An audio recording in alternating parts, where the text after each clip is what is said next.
Hi, I'm Susan Sadie. Welcome to Susan's Cooking School. Today we'll be making a wonderfully versatile pizza dough. To a half of a cup of lukewarm water, we're going to add 2 teaspoons of dry active yeast, and then we'll sprinkle 1 teaspoon of sugar on top of that. We'll give it a gentle stir, and then we'll let this sit until it is nice and foamy. Well, our yeast is ready. As you can see, it's nice and foamy, and this took about 15 minutes. So now we're going to prepare our dough. We have here 1.5 pounds of high-protein bread flour. I'm using King Arthur Special Flour. We're going to add the rest of our ingredients. We have some extra virgin olive oil, 1 tablespoon. I'm adding 2 teaspoons of kosher salt. I'm going to add 1 1/4 cups water. And I'm going to add my yeast mixture.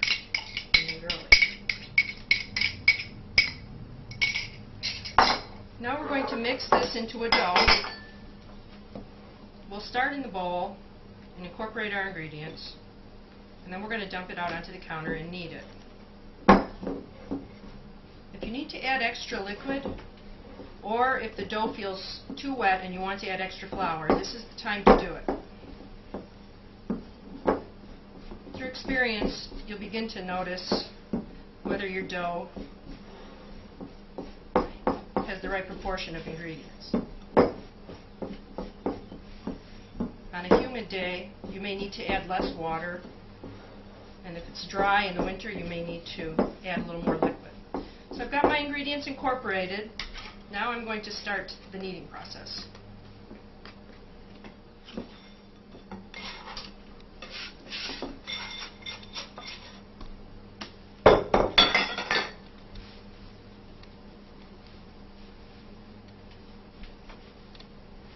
Just bring everything together and begin to knead.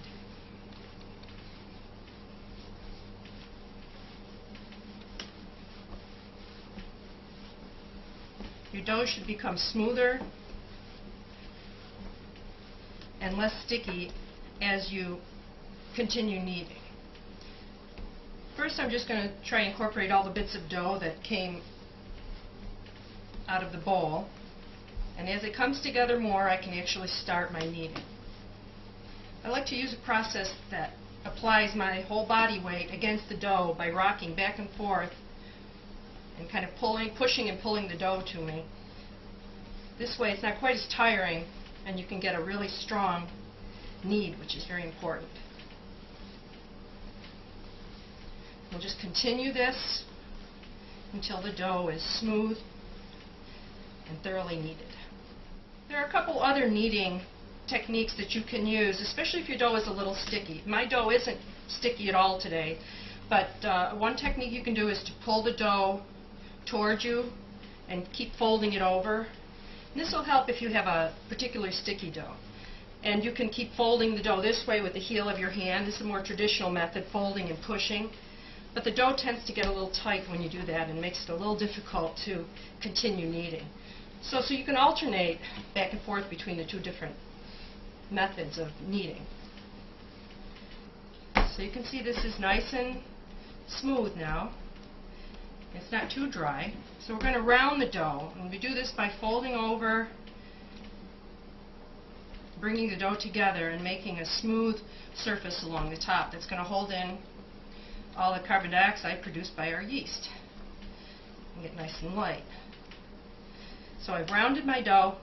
Now we're going to place it right back in our bowl that we mixed it in and cover it and let it sit till it's about risen double. Well, you can tell it's risen.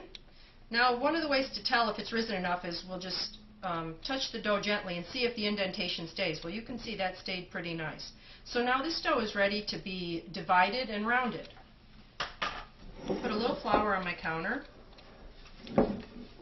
Scoop the dough out.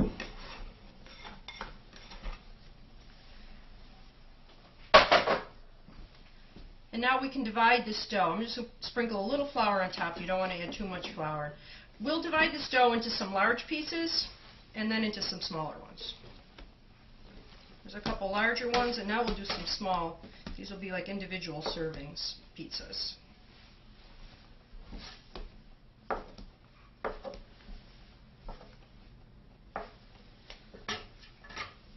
Now for the rounding of these pieces, it's very important because the finished surface will actually be the finished surface of your product. So you want it to have a nice shape. And the rounding process also pushes out the air and makes your dough nice and smooth on the top. So we have a nice smooth surface on the top, and you can see we have some little bubbles underneath, which is nice because those are going to give us a nice pizza dough when we bake it in the oven. So one piece is done. There's different methods of doing it. The bigger pieces we're going to do a little different than the smaller ones. This piece is also done. These will make a much bigger one, obviously. Now the smaller pieces we can round in the palm of our hand. Now as you do this, you can see I'm pushing the dough around so that the top, I'm not flattening out, and I keep bringing the dough around to the center and making it round. This is one way of doing it. Now I'm going to do one in one hand like this, where I keep pushing the dough in with my fingers and I'm really pulling it down as I round this dough.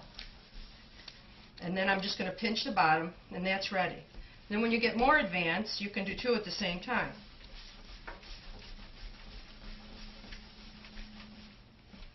And then pinch the bottoms, and they're ready. So our balls are rounded. Now we'll sprinkle a little flour over here. Place our balls of dough. Here we have our pieces of dough ready to rise.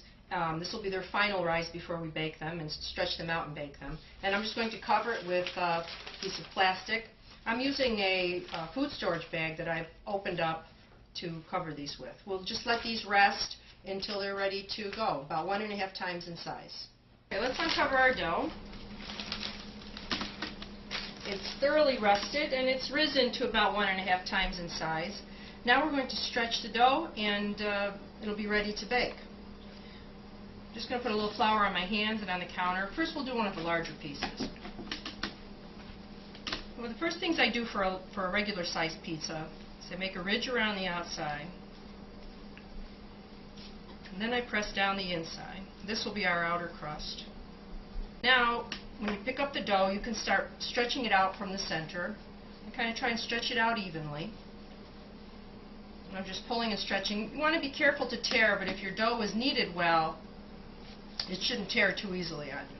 If you want it thicker, don't stretch it as much. I'm going to be using a wooden peel here. I've got a little flour on here. You can use cornmeal if you want.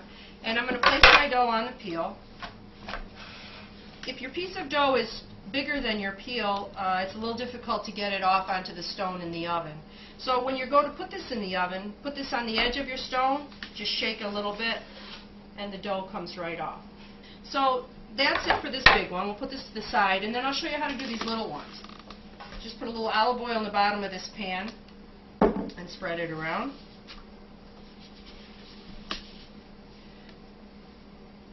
Now I just can stretch this right in my hand because these are very small and very easy. I like to leave a little bit raised edge on the outside so that you get a nice full crust. And then just lay them right down. I'll do another one. Just stretch it from the middle out and place it on here. These don't have to be risen again. You can if you're not ready to bake them.